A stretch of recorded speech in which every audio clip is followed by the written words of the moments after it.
j'espère que vous allez bien, moi ça va nickel. Aujourd'hui je vous fais une petite vidéo sur comment débuter un budget. Donc si vous me suivez depuis quelques temps sur la chaîne, vous savez que tous les mois, en début de mois, je vous partage mon budget. Donc je vous fais un récap du mois qui vient de se passer et je vous montre mon budget prévisionnel du mois qui va suivre et tout ça, ainsi de suite, tous les mois. Voilà. J'ai eu des commentaires me disant oh, j'aime bien, c'est comment tu fais, ça donne des idées, je vais m'en inspirer, ou comment tu fais ci, comment tu fais ça. Donc du coup je me suis dit que j'allais vous faire des petites vidéos sur plus la technique de comment gérer un budget. Voilà. Donc c'est parti, aujourd'hui je vous fais la vidéo. Donc je me suis dit que je vais commencer par quelque part. Et je me suis dit le mieux c'est de savoir comment faire un budget déjà quand on est débutant. Voilà, donc c'est parti, je vous fais la vidéo. Donc du coup ça va être en 6 étapes. Je vais vous définir toutes les étapes et mes petits conseils au fur et à mesure. Il n'y a pas de secret, hein. Je pense que c'est pour tout le monde pareil. Que vous alliez sur telle ou telle chaîne, ça va être un peu pareil, mais je vais juste vous montrer comment moi je fais, comment je gère moi mon truc. Voilà. Après, vous prenez pas, c'est à vous de voir. Donc du coup, étape numéro 1, déjà vous allez prendre une feuille et un stylo. Commençons par le commencement, déjà il faut que vous notiez vos trucs et vous allez prendre vos relevés de banque sur au moins les 3 derniers mois, bon au moins le mois dernier, hein, peu importe, après à vous de voir. L'idéal c'est aussi d'avoir des stabilos de couleur. Moi je marche très par couleur, hein. J'adore la couleur. C'est beaucoup plus simple en fait pour se repérer. Donc du coup vous allez prendre votre relevé bancaire, une feuille, un stylo et vous allez noter du coup en numéro 1, vous allez noter vos revenus.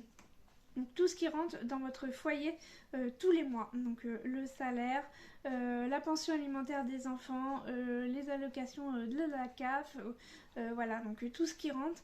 Je ne prends pas en compte dans les revenus les APL, parce que les APL sont versés directement au bailleur et le bailleur il vous donne la quittance de loyer avec ce qui vous reste à payer.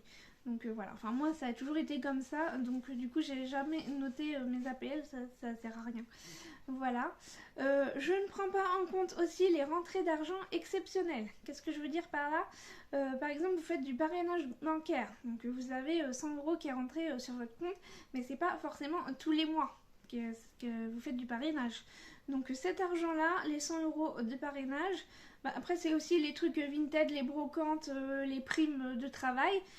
Tout cet argent-là qui sont des primes exceptionnelles, je les mets de côté. Direct sur un épargne. Une épargne, peu importe l'épargne, tout part direct en épargne. Après là vous allez me dire oui mais bon j'ai travaillé, j'ai quand même le droit de m'acheter je sais pas quoi, de me faire un resto. Ok, faites, à vous de voir. à vous de voir. Moi je pars du principe que j'ai de l'argent qui rentre, il va forcément y en avoir qui va ressortir. Pourquoi je dis ça?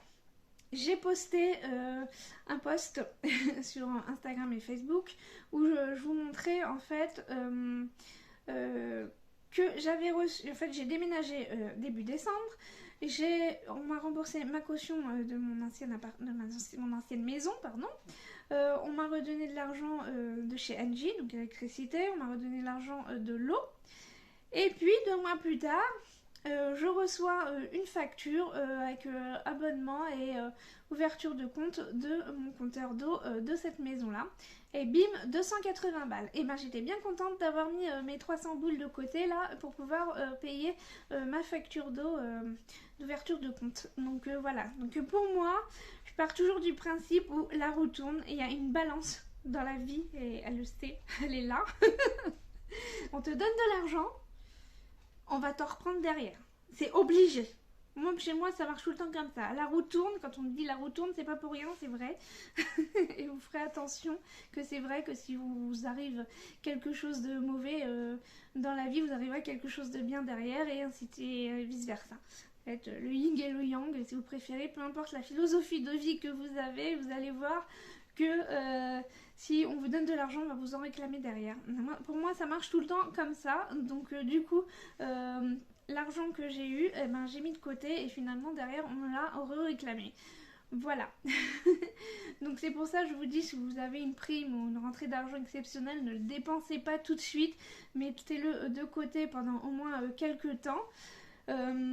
Ou investissez-le dans un projet, quelque chose qui vous tienne à cœur plutôt que d'aller le dépenser dans un restaurant ou un truc qui est futile, en fait, j'ai envie de dire.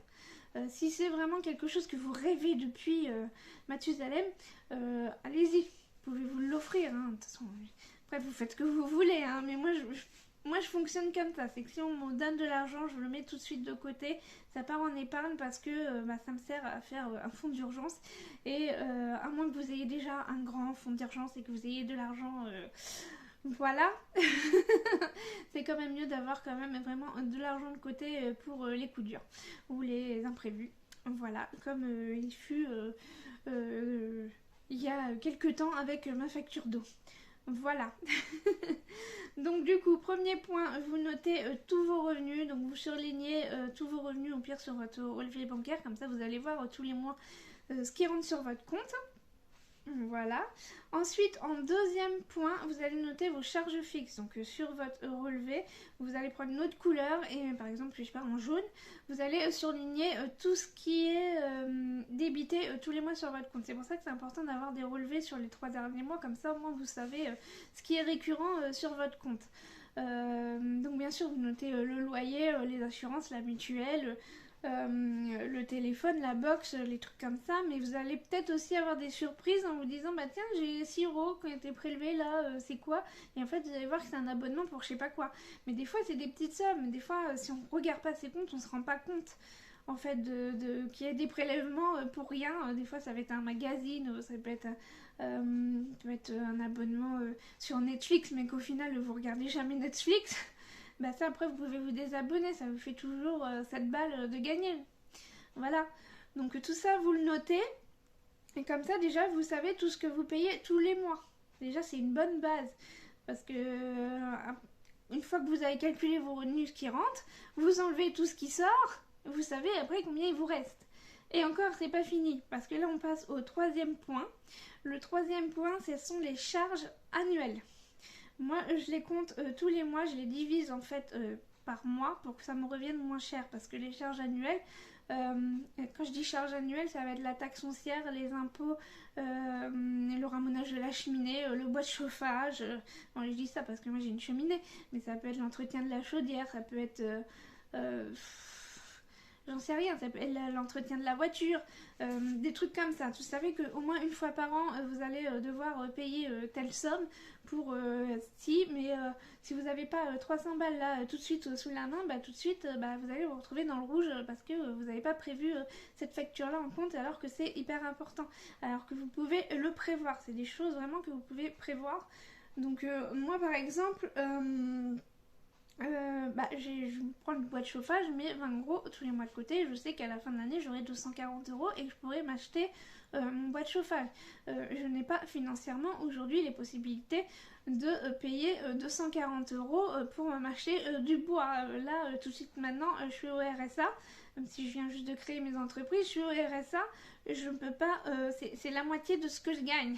Dans ce cas-là, je paye plus mes factures, je mange plus, je fais plus rien. Voilà, donc c'est des choses que vous pouvez prévoir. Donc moi ce que je fais, c'est que j'ai un compte qui est dédié uniquement aux factures annuelles. Donc j'ai noté sur mon compte facture annuelle, et comme ça déjà la banque le sait. Si jamais un jour vous voulez faire un crédit ou quoi, au moins déjà ils regardent votre compte, et à chaque fois moi je note pourquoi j'épargne ceci, pourquoi j'épargne cela. Comme ça, ils savent, elle fait des économies tous les mois pour payer ses factures de telle ou telle chose. Voilà, donc j'ai un compte vraiment dédié où il y a écrit charge, c'est pas mon livret A, c'est mon LDD, livret de développement durable. Voilà. Moi j'ai ça, donc en même temps, le fait de mettre tous les mois, ça me rapporte un petit peu d'intérêt. Bon, c'est pas grand chose, c'est 1%, mais bon, 1% c'est toujours ça à prendre. Voilà. Et je sais que ce compte-là, interdiction d'y toucher. Voilà. C'est pareil pour l'épargne. L'épargne, je mets 30 euros. Ce mois-ci, je vais mettre 30 euros de côté parce que pour moi, l'épargne, c'est comme une facture, c'est comme une charge. Il va forcément m'arriver une cacahuète. Comme je vous disais, la roue tourne, il m'arrive toujours quelque chose. Et c'est pareil pour vous. Hein. Je sais que c'est pareil pour tout le monde. Il y a forcément un moment dans votre année où il va y avoir une cacahuète. Et il va falloir que vous payiez ci ou ça, votre voiture qui va tomber en panne. Et j'ai un problème avec les voitures. C'est ma hantise, les voitures. Je tombe toujours en panne d'un truc. Donc du coup c'est pour ça que je veux absolument mettre des sous de côté. Dès que j'ai de l'argent qui rentre, je mets de côté parce que je sais qu'il va forcément y avoir un truc. Donc l'épargne pour moi c'est obligatoire. C'est obligatoire d'avoir un fonds d'urgence. Donc j'ai mon livret A, non, mon LEP, j'ai un LEP, donc livret d'épargne populaire. C'est pour les revenus modestes et il a augmenté en plus à 2%, 2,2% là depuis février. Au-dessus, je peux mettre, du coup, je mets mon épargne et puis ça me fait un fonds d'urgence. Et si vraiment j'ai besoin de quelque chose, parce qu'il m'arrive quelque chose, et ben je tape dans ce livret-là, mais pas dans mon livret spécial pour les factures annuelles, parce que sinon après je me retrouve en galère. Voilà. Donc gérer son budget, c'est tout un truc, hein. Je dis pas le contraire, voilà. Il faut être organisé, mais c'est super important de faire ça, c'est super important d'avoir de l'épargne de côté, même si c'est 30 euros, c'est 30 euros, même si c'est 20 euros ou 10 euros, parce qu'il vous arrivera toujours quelque chose. Voilà, donc pour moi c'est obligatoire, ça fait partie des charges. L'épargne fait partie des charges, quoi qu'il arrive. Voilà. Ensuite, vous allez noter toutes vos dettes. Pour savoir où vous en êtes, c'est chiant, je sais que c'est pas facile à faire.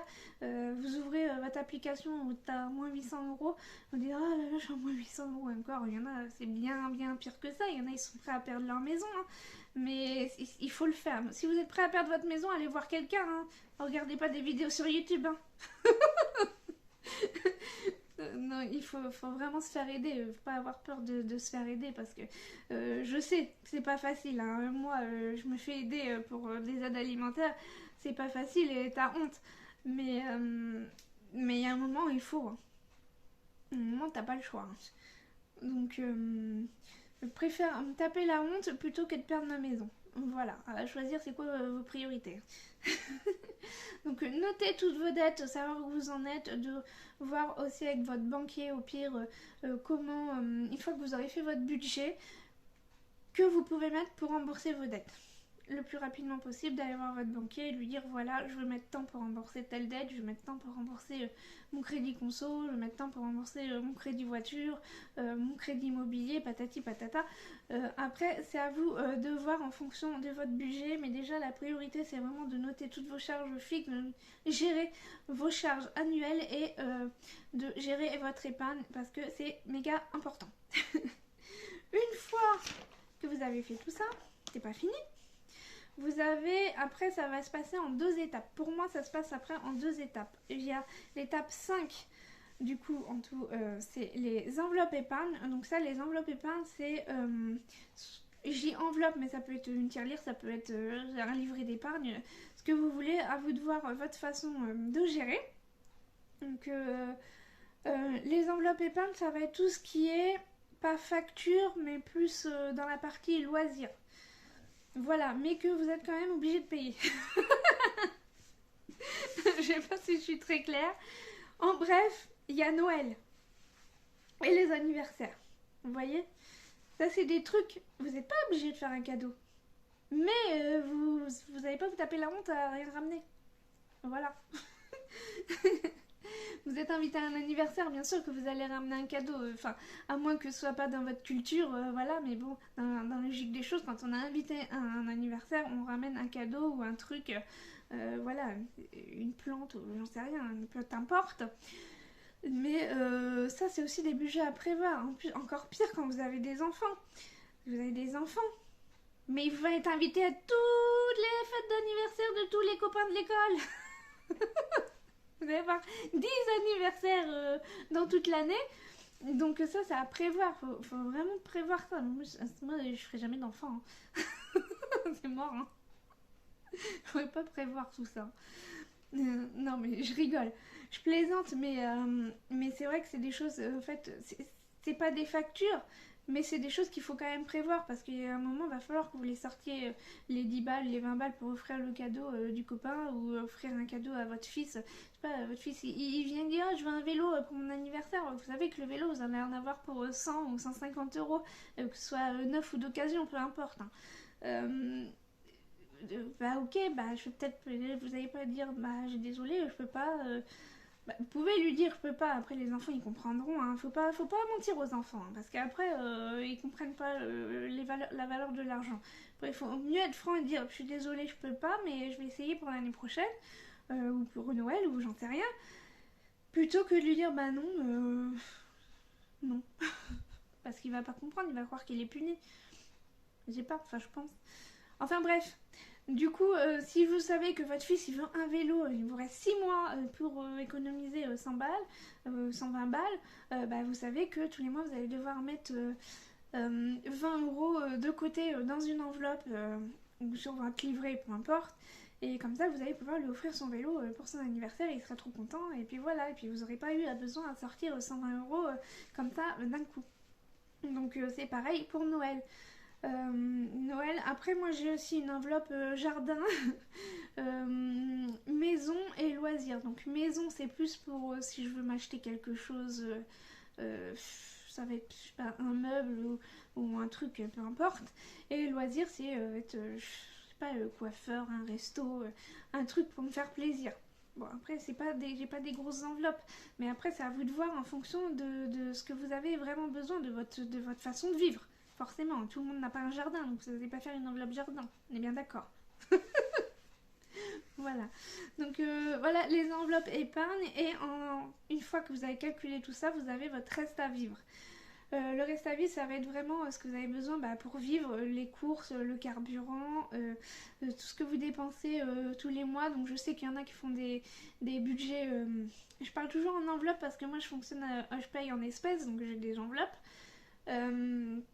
Il y en a qui font des enveloppes santé parce que tous les mois ils vont à la pharmacie acheter des trucs parce qu'ils ont des problèmes de peau, ils ont des problèmes, ils achètent des shampoings, des vitamines ou j'en sais rien. Enfin bref, ils savent que tous les mois il faut qu'ils aillent à la pharmacie, donc ils sont une enveloppe santé. Vous avez aussi pour les animaux, la nourriture pour les animaux, vous avez aussi une enveloppe vétérinaire, mais ça fait plus partie des charges en épargne, en facture. Voilà. Je pense que ça c'est mieux. Prenez pas d'assurance pour les animaux, franchement ça sert à rien. Moi j'avais pris une assurance pour ma chienne. Au final, quand j'ai eu besoin, ils m'ont jamais remboursé parce que ça rentrait pas dans le contrat, je sais pas quoi. Enfin bon, ils ont réussi à magouiller pour pas me rembourser. Et au final, j'ai payé 20 euros tous les mois dans le vide alors que j'aurais pu mettre cet argent-là de côté et quand j'aurais eu besoin, j'aurais pas été en galère. Voilà. Donc je vous conseille vraiment de faire une épargne pour le vétérinaire pour vos animaux. Et prévoyez vraiment parce que quoi qu'il arrive, votre animal il va vieillir et il y a un moment où vous allez devoir aller chez le vétérinaire quoi qu'il arrive. Voilà. C'était la partie animaux. Voilà, après j'ai noté au pire tout ce qui est... alors j'ai noté courses, moyens de transport, donc si vous avez un abonnement par contre ça fait partie des charges fixes parce que vous payez tous les mois. Donc il y a le carburant, il y a loisirs, habillement, resto et sorties, imprévus. Moi j'aime bien quand même avoir une petite enveloppe imprévue pour... Alors moi je fais pas d'enveloppe santé, mais si j'ai besoin d'aller à la pharmacie et que je dois payer un médicament, moi comme ça je sais que j'ai mon enveloppe imprévue et je dois pas prendre dans mon enveloppe de course par exemple. Voilà. Ça fait beaucoup d'informations d'un coup, je sais pas si vous avez tout compris, mais j'essaye de ne pas durer 3 ans sur la vidéo. Donc si vous avez des questions, n'hésitez pas à me poser des questions en commentaire et au pire je reviendrai sur un sujet en particulier dans une vidéo où j'essaierai de vous répondre directos. Voilà. Donc en fait les deux derniers points, donc les enveloppes épargne et le reste à vivre, c'est deux choses qui vont ensemble. Ça veut dire que si vous n'avez pas les moyens en fait de faire toutes les enveloppes épargne que vous voulez, en fait il faut rogner un peu sur votre reste à vivre. Donc forcément que si vous avez un petit reste à vivre, vous n'allez pas pouvoir faire beaucoup d'enveloppes, vous n'allez pas pouvoir mettre beaucoup d'argent dans vos enveloppes épargne. Moi avant quand je touchais la hache, j'avais une enveloppe vacances, j'avais une enveloppe kitchenette parce que j'ai toujours rêvé d'avoir un kitchenette depuis X années et j'avais décidé de me mettre 10 euros de côté. Bon, ça coûte 700 euros un kitchenette. Rose, je précise. Et, et finalement, bah, après, je me suis retrouvée RSA quand on m'a enlevé mon AH. Bah forcément, j'allais pas, mais j'ai d'autres priorités que de m'offrir un kitchenette ou de m'offrir des vacances. Voilà, on est bien d'accord. Donc le budget varie tout le temps, tous les mois. Si vous avez décidé de vous mettre 200 € dans votre budget course, au final, à la fin du mois, vous avez dépensé 240 €. Vous dites, ah bah mince, je suis sortie de mon budget, j'ai dépensé 40 € de plus. Bah c'est pas grave, vous avez dépensé 40 € de plus de votre budget. Bah tant pis. Le mois prochain, vous allez varier votre budget, vous allez mettre 240 € dans votre enveloppe course et vous allez rogner sur autre chose de 40 €. Je sais pas, vous allez mettre 10 € de moins dans votre enveloppe vacances, vous allez mettre 10 € de moins dans votre enveloppe santé ou produits d'hygiène ou j'en sais rien. Après, à vous de voir comment vous allez gérer votre truc. Hein. Voilà. Donc j'espère quand même que j'ai été assez claire, que la vidéo a pas été trop comme ça. J'ai tendance à m'éparpiller un petit peu.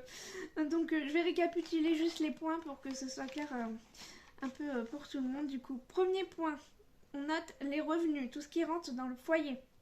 Deuxième point, on note les charges fixes. Donc tout ce qui est prélevé tous les mois directement sur votre compte.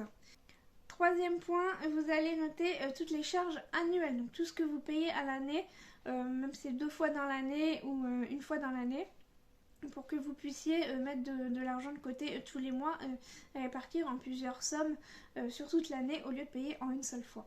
Voilà. Ensuite, quatrième point, vous allez noter toutes vos dettes pour essayer de trouver une façon de rembourser petit à petit les meilleurs moyens pour vous de mensualiser en fait toutes vos dettes. Voilà. Si vous êtes endetté, que vous êtes à découvert, après vous allez je vais refaire une vidéo de toute façon là-dessus sur les dettes, donc on y reviendra. Donc ça c'est le quatrième point, c'était les dettes, donc tout mettre à jour dans vos dettes pour savoir où vous en êtes. Cinquième point, c'est les enveloppes d'épargne, donc tout ce qui n'est pas prioritaire, toutes les factures entre guillemets, les épargnes qui ne sont pas prioritaires mais qu'il va falloir quand même que vous dépensiez, ou les projets que vous avez, ce que vous voulez vous faire plaisir pour quelque chose, vous achetez un meuble, vous avez les cadeaux de Noël, les cadeaux d'anniversaire, vous voulez vous acheter une nouvelle machine à laver, bah ça va être des enveloppes épargne que vous allez soit avoir chez vous, soit avoir sur un livret. Vous allez vous dire, bah tiens, il faut que je mette 200 € de côté pour m'acheter une machine à laver. Bah vous savez que tous les mois, vous allez mettre, je sais pas, 20 € dans votre enveloppe, et puis dans X temps, vous aurez eu vos 200 € et vous pourrez vous acheter votre machine à laver et essayer d'acheter principalement pendant les soldes. Petit point, pendant les promos. C'est très très rare que j'achète quelque chose qui soit hors promo. Enfin bref, c'est un autre sujet. Je m'éloigne. Et ensuite, sixième point, ça va être le reste à vivre. Donc tout ce que vous avez besoin pour vivre. Le carburant, les courses. Après, ça va être les enveloppes que vous dépensez le plus souvent tous les mois. Donc je vous dis la santé, les animaux, tout tralala. Après, vous devez voir les sorties si vous faites... quand je dis sorties et resto, ça peut être des plats, des livraisons de plats. Si vous savez que 4 fois par semaine, vous faites livrer une pizza, un burger ou je sais pas quoi, que vous allez au McDo, c'est pas forcément des gros budgets à chaque fois. Ça va peut-être être 10-20 €. Mais bon, sur une semaine, ça fait un sacré budget quand même. Si vous dépensez 20 € par plat livré, j'ai envie de dire, par McDo, ça vous fait 80 € dans la semaine. Donc ça fait quand même un sacré budget.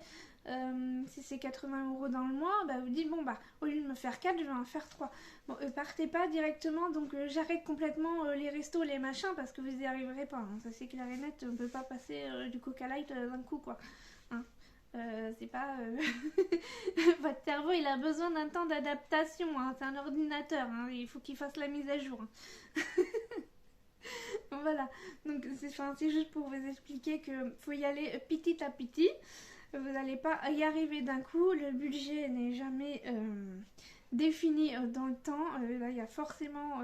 là, pour tout le monde, je peux vous dire qu'il y a un truc. Pour tout le monde, le budget, il a changé. C'est le carburant. Vous avez une voiture, vous êtes mort. Si vous mangez plus, vous payez de l'essence. Hein? Voilà, faut faire ce choix. Soit tu roules, soit tu manges. Hein. On peut pas... voilà, voilà. Hein. Donc, pour vous dire, voilà, le budget il change tout le temps. Après, c'est à vous de voir, c'est à vous de voir. Vous allez, c'est au bout de plusieurs mois où vraiment vous allez commencer à voir où est-ce que vous êtes le plus à l'aise dans telle ou telle chose. Voilà, voilà. Donc, j'espère que la vidéo a été quand même assez claire. J'espère que je me suis pas trop éparpillée. J'ai beaucoup parlé, j'ai soif. Mais j'espère que j'ai été claire, donc n'hésitez pas à me poser vos questions en commentaire et n'hésitez pas à me dire s'il y a un thème en particulier sur lequel vous voulez que je revienne dans une autre vidéo. Ça me fera plaisir de vous refaire une vidéo budget, j'adore parler budget. C'est mon truc, c'est mon kiff. Voilà. Donc n'hésitez pas à me laisser vos commentaires et puis pensez à vous abonner si la chaîne vous plaît, pensez à liker si la vidéo vous a plu, ça aide au référencement et ça me fera trop plaisir. Voilà. Et puis je vous dis à bientôt dans une nouvelle vidéo. Bye!